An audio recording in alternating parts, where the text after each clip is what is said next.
YTN 라디오 생생경제 토론 아니고 수다 오늘 트렌드 수다 관련된 이야기 나눠보고 있습니다. 자, 2부에서는 코로나19로 묻힌 여러 가지 문화계 소식들 좀 한번 이야기 나눠볼게요. 일단 BTS. 네.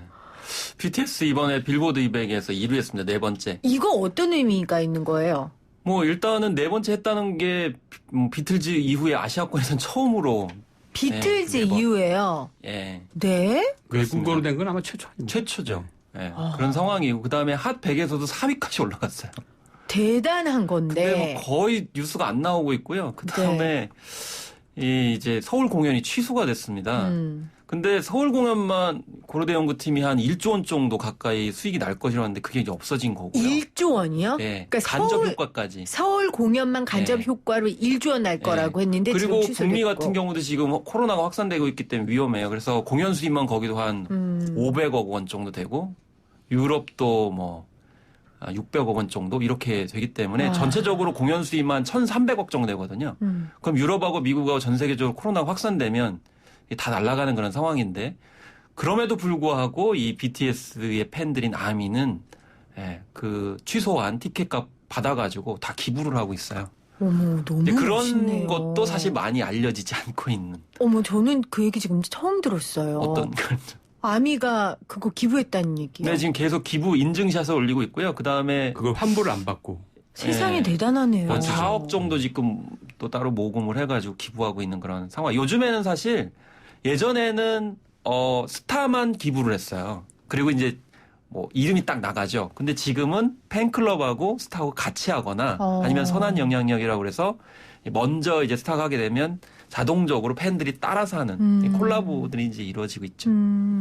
예전엔 부모를 보면 자식을 알고 자식을 보면 부모를 안다는데 정확한 말씀이에요. 요즘에는 팬을 보면 스타를 알 수 있고 스타를 보면 팬을 알 수 있네요. 그것도 이제 브랜드 가치를 높이기 위한 거죠. 예전에 이제 조공이라고 그래가지고 뭐 선물을 많이 하고 뭐 세과시하고 앨범 많이 사고 이렇게 했는데 그건 너무 지엽적이고 또 뭐 너무 비판을 많이 상업적이고 받았고요. 비판을 많이 받았죠. 요즘에 사회 기부 활동이나 사회적 봉사 활동들을 하면서 결국에는 브랜드 가치를 장기적으로 올리는 형태. 뭐 이런 일환으로 티켓 값에 대해서 원성을 내지 않고 오히려 기부를 했던 거죠. 아, 굉장히 멋있네요. 아미 여러분 정말 멋집니다. 저도 격려를 또 해드리고요. 그 다음에 또 묻힌 분 중에 하나가 홍상수 감독이에요. 홍상수 감독이 베를린 영화제에서 감독상을 수상했는데 이게 조용히 지나가긴 했지만 굉장한 쾌거죠? 네, 그렇습니다. 이 감독상이라고 하니까 뭐 우리가 좀 감각이 덜하죠. 왜냐면 그리고 기생충이 앞에 너무 많이 받았어요. 네. 그렇었는데 이제 베를린 영화제에서 은곰상이 바로 이제 감독상에 해당되는 상행이었는데 사실 봉준호 감독이 이렇게까지 상을 수상하지 않았고 코로나 사태가 없었다고 그러면 홍상수 감독이 거의 금이 환영을 한 측면이 있고 뭐 언론에 굉장히 많이 도배가 됐을 텐데 거의 뭐 언급이 없는 그래서 아마 홍상수 감독이 좀 서운했겠어요. 예. 근데 그 이사님 사실 홍상수 감독이 이렇게 소식이 쾌거가 그냥 조용히 넘어간 건 코로나19 때문도 분명히 있지만 사실 개인적인 좀 사생활 때문에 오히려 보도도 많이 안 된 게 아닌가라는 얘기들도 있던데요. 그런 보도가 있죠. 보도가 있는데 사실 기본적으로 이제 그 예술가들의 어떤 사생활 영역은 도덕적 판단을 하지 않는 게 이제 유럽이나 서구의 약간 암묵적 기준 같은 거가 있어요. 예. 근데 사실 국내에서는 상당히 많은 평가를 그 개인의 어떤 도덕적 가치를 가지고 이제 많이 판단을 하죠. 기본적으로 한국 문화가 전통적으로 집단주의 문화였기 때문에 집단주의 문화는 이제 그 집단의 영속성에 해를 할 수 있냐 없냐 이 규범을 가지고 평가하는 경향들이 많았거든요. 그러니까 네. 기본적으로 그 사람이 가지고 있는 도덕적 기준을 가지고 많은 것들을 판단해왔죠. 뭐 정치인부터 해가지고 예술인까지 다. 근데 사실 또 그 예술가들은 기본적으로 예술성의 대부분은 어떤 그 윤리나 도덕하고 일탈과 금기 사이에 어떤 줄타기를 하는 약간 그 감정적 긴장감 속에서 나타나요. 되게 멋있는 단어들이 지금 막 나오고 있어요. 뭐라고요? 뭐하고 뭐가 줄타기를 한다고요? 금기하고 일탈 사이에 그 줄타기를 하면서 나타나는 게 그 예술적 감수성 같은 겁니다. 그럴수록 오히려 상을 많이 받죠. 그렇죠. 그리고 유럽에서는 상을 많이 주죠. 최근에 제가 책을 엄청 많이 읽거든요. 다른 게 뭐 할 게 없어가지고 롤리타도 읽었어요. 그래서 롤리타도 이제 영화로 봤다가 책으로 그 블라디미르 나보코브 책을 봤는데 거기에 놀랍게도 그 굉장히 도덕적 비난을 처음에 받았던 작품인데 지금은 그게 굉장한 예술성의 하나 작품으로 사람들이 문학가들이 분석하고 있잖아요. 네. 그러니까 어쨌든 간에 그 금기와 일탈 사이의 어떤 도덕적 긴장감을 가지고 탄생하는 게 예술성인데 그러려면 예술가들이 그 자기 감정에 충실해야 돼요. 그거는 사회 윤리적으로 봤을 때 뭔가 줄타기를 하는 식의 이제 도덕적인 어떤 기준이 자꾸 어긋나는 경우가 많죠. 네. 자, 근데 이제 문화평론가님은 중요한 거는 그런 이제 금기와 일탈 사이에 작품을 실현하는 걸 예전에는 미디어 안에 갇혀 있었어요. 근데 지금은 뛰쳐나온 거죠. 그게 일종의 트렌드 아닌 트렌드인데 예를 들면 홍상수 감독과 김민희가 지금 미디어 안에 갇혀 있는 게 아니고 실제 실제로. 공간에서 스토리텔링을 하고 있는 거예요. 아, 실제 공간에서 스토리텔링 하고 있다고 하니까 굉장히 이것도 있어 보이는 얘기 같은데. 그렇게 하면은 그게 향후에 또 작품에 또 반영이 되겠죠. 그러니까 네. 유럽 영화제 심사위원들이 그걸 다 포괄적으로 좀 판단을 했다고 생각이 들어요. 아, 오히려요. 그러니까 네. 오히려 우리는 이 둘의 사생활 때문에 우리나라에서는 인정을 못 받는데 오히려 유럽은 그 모습 때문에 더 인정을 그러니까 받았다. 유럽이 뭐 우월하다 이런 뜻이 아니고 네. 단지 작품 속에만 머물지 않고 이 사람들이 실제 삶을 그렇게 살고 있고 또 그 작품들에 이제 영향을 미치고 있다고 판단하는 거죠. 사실 뭐 BTS도 마찬가지고 BTS가 자기 삶을 그렇게 얘기하지 않고 또 지금 현재 활동 모두를 다 스토리텔링 하고 있다고 생각을 하거든요. 네. 그리고 최근에 제가 어느 방송사에서 의뢰가 왔는데 실화 노래를 순위를 매겨주세요 이게 왔어요. 아. 실화 노래. 이 실화 노래가 뭐냐면 자기의 실제 경험담을 노래에 얼마나 반영했는가를 이제 보는 건데 뭐 인터넷에 찾아보시면 많이 있어요. 근데 거기에 랭킹을 매겨요. 1위부터 10위까지. 그렇군요. 그런 거에 오히려 더 열광을 하는 거죠. 그러니까 가상과 현실의 그 사이 속에서 일탈과 금기를 만들어가는데 좀 더 초점을 맞추고 있고 그건 저는 대중문화도 마찬가지예요. 펭수가 만약에 캐릭터로 살아 움직이지 않고 이 스튜디오 방문하지 않고 이랬다고 그러면 그렇게까지 열광을 했을까. 그렇군요. 뭐 이런 생각도 좀 해보는 거죠. 그러니까 뭐 홍상수 감독의 사생활에 대해 저는 논의할 생각은 없고요. 그건 그의 사생활이니까. 제가 오늘 논의하고 싶었던 건 그의 사생활과 그의 작품을 함께 묶어서 평가하는 이런 대중들의 생각, 시각에 대한 이야기를 좀 하고 싶었어요. 그걸 옳고 그르다라고 할 수는 없죠. 각자 가치가 다르니까. 그렇죠. 근데 어찌됐건 이 은곰상이라는 상은 굉장히 대단한 상인 거잖아요. 근데 대단한 사람이죠. 저는 사실 코로나19보다는 이 홍 감독의 사생활 때문에 더 인정을 못 받았다는 생각이 더 크더라고요. 그래서 사실 뭐 국가에서도 주는 그 문화와 관련된 상이 있잖아요. 받을 만한 자격은 충분한데 그 도덕적 기준 때문에 아마 좀 멈칫하는 것 같습니다. 그 문광부에 그런 지침이 아예 있더라고요. 있어요. 네, 표창을 할 그걸로 때. 봐서는 아마 받고도 남아야 될 사람인데 어떤 도덕적 잣대 같은 게 있는 거죠. 네. 그래서 이제 홍상수 스타일의 영화에 대해서 주목할 필요가 있어요. 이제 봉준호 감독의 영화 스타일이 있는 거고 홍상수 감독의 영화 스타일이 있는 건데 참 지독스럽게도 자기만의 스타일을 이렇게 만들어간다는 게 대단하다고 생각이 들어요. 저는 사실 홍상수 감독의 영화 세계에 대해서 이해를 잘 못해요. 약간 뭐 불륜과 뭐 불륜 아닌 것과의 경계성 속에서 금기와 욕망의 경계성. 별거 아닌 에피소드를 가지고 계속 밀착해가지고 들어가거든요. 굉장히 사소한 스토리텔링 속에서 저런 면이 분명히 존재하고 있을 것 같다는 것을 영화 보고 나면 깨닫게 하는데 그거를 계속 만들어낸다는 거예요. 그렇기 때문에 홍상수 감독 같은 경우는 몇 번째 작품이라는 게 굉장히 중요해져요. 그러면 앞으로 또 영화에 대한 기대감을 계속 낳고 있는 거죠. 이런 생각이 드네요. 봉준호 감독은 사회적 빈틈에 대해서 계속 파고든다는 느낌이 들고 홍상수 감독은 감정 속의 빈틈. 그렇죠. 관계 속에서의 감정 관계 빈틈. 속에 맞아요. 유럽에서 막- 좋아할 만한 문화 코드를 그대로 가지고 있어요. 그러니까 좀 구체적으로 말씀드리면 홍상수 감독 영화 제가 굉장히 좋아합니다. 왜냐하면 저만의 방식으로 이해를 하면 이 사람이 등장시키는 인물 중에 남자 배우들은 주로 이제 뭐 대학 교수나 강사나 약간 지식인들을 맞아요. 많이 등장시키고 근데 약간 좀 찌질하잖아요. 그리고 주로 다루는 소재가 성이에요. 근데 그 성을 이 대학 교수들이 지적인 허영으로 자꾸 포장하는 거예요. 근데 알고 보면 영화에서 얘기하는 거는 그 찌질함, 지식인들의 찌질함들을 이렇게 골려먹는 식의 이제 얘기들 많이 하거든요. 비꼬고 그렇죠. 해악하고. 그러니까 한국의 약간 오피니언 리더들은 굉장히 안 좋아하는 영화예요.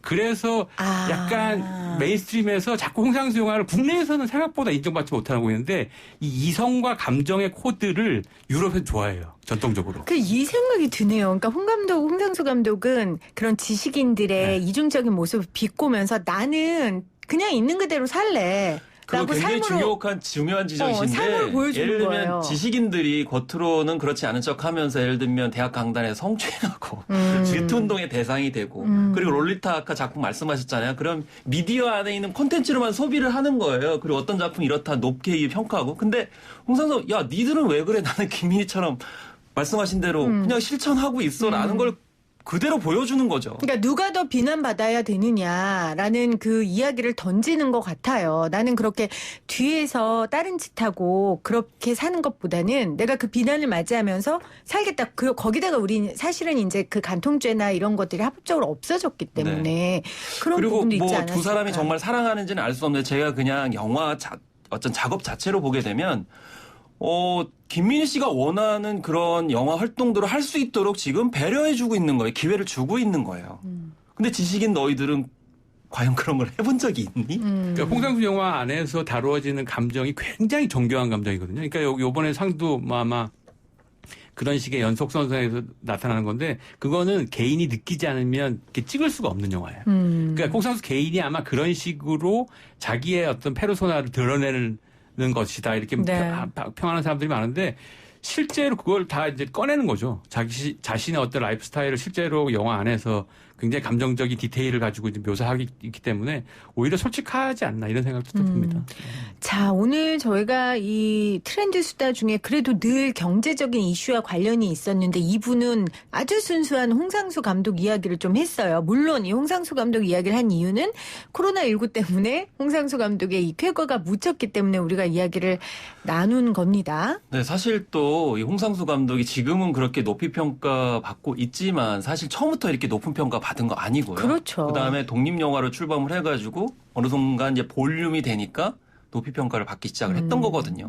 그러기 위해서라도 독립영화 상영관 이런 것들 계속 보장이 돼야 되고요. 지속적인 보이지 않는 후원들이 필요하다는 거죠. 그러기 네. 위해서는 가서 봐야 되고요. 봐야 돼요. 예. 그래서 영화 산업 이야기를 조금 더 우리가 해보면 말씀하신 것처럼 사실은 봉준호 감독의 기생충도 대기업의 후원 없었다면 되지 않았을 거고 기생충 때문에 그 개봉하지 못했던 독립 영화들도 꽤 있었거든요.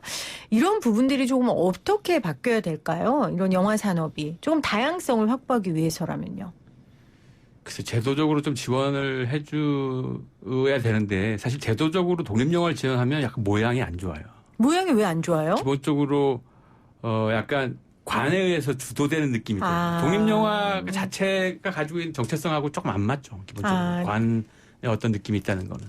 근데 어쨌든 그럼에도 불구하고 다양성을 접할 수 있는 공간 정도를 관에서 어느 정도 절충안으로 접할 수 있는 식의 이제 접근성을 좀 낮춰주는 게 굉장히 중요할 것 같다는 생각이 듭니다.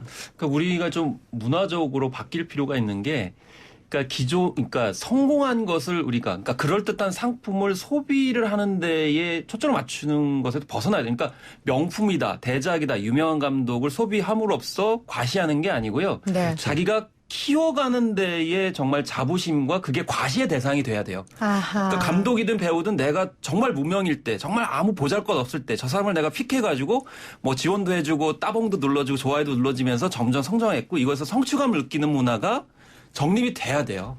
그렇게 정립이 되지 않으면 무슨 상영관을 많이 만들고 뭐 CJ가 와서 자본을 투입한다 하더라도 그거는 별로 다양한 효과를 낳지 못하겠죠. 그러니까 아무리 시스템이 갖춰져도 그분들을 응원하고 후원하는 문화가 갖춰지지 않으면 별 의미가 없다. 사실 저는 양준일 통해서도 그거 많이 봐요. 주류 매체는 지금 등장 안 하고 있고요. 특히 이제 코로나 오면서 이제 완전히 가려졌는데 그러니까 양준일 씨도 엄청난 정말. 팬덤이 형성돼 있습니다. 아, 양준일 씨도 코로나19에 피해본 분 중에 한 분이 계어요. 그리고 뭐 맞아요. 슈가만 같이 자꾸 얘기를 하는데 슈가맨을 출연하기 전부터 이미 젊은 사람들을 중심으로 그게 인터넷 형성이 돼 있었던 거거든요. 그런 네. 미세한 지점들을 좀 많이 이렇게 공론화시킬 필요는 있는데 좀 아쉽네요. 네. 자, 오늘 토론하 뉴스다 트렌드편 코로나19가 바꾼 우리의 문화 트렌드 이야기 나눴습니다. 아까 평론가님 따봉이라고 얘기하셨는데 정말 오랜만에 들어보는 단어네요. 그래요. 자, 함께 해주신 윤덕한 이사, 김원식 문화평론가 다시 한번 인사를 드립니다. 고맙습니다. 네, 감사합니다. YTN 라디오 생생경제 함께 하셨습니다. 제가 어제 오늘 코로나는 코리아를 이길 수 없습니다라는 멘트를 오프닝 끝에 했었어요. 저도 어디에서 본 그 문장이었는데요. 어떤 청취자가 그 문장이 굉장히 가슴을 울렸다고 하더라고요. 저도 이야기하면서 울컥 했습니다. 어려운 시간을 보내고 있습니다. 이번 주말도 이렇게 날씨가 좋은 봄날인데도 우리는 조심조심 하면서 보내야 하는 그런 운명이지만요. 이 또한 운명이라면 이겨내야죠. 극복해야죠. 얼마 안 남았다고 생각하고 우리 같이 힘을 냈으면 좋겠습니다.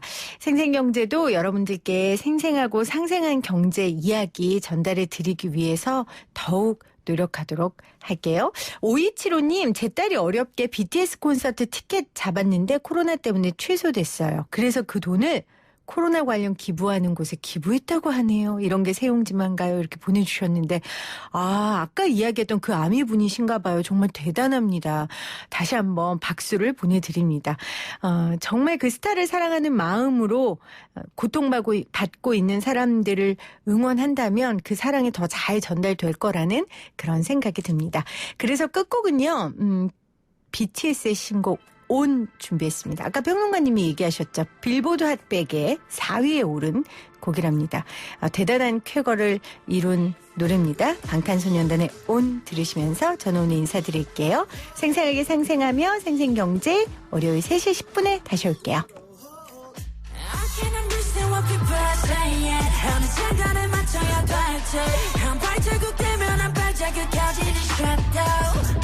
잠에서 눈을 뜬 여긴 또 어디 아침 서울 또 뉴욕을 Paris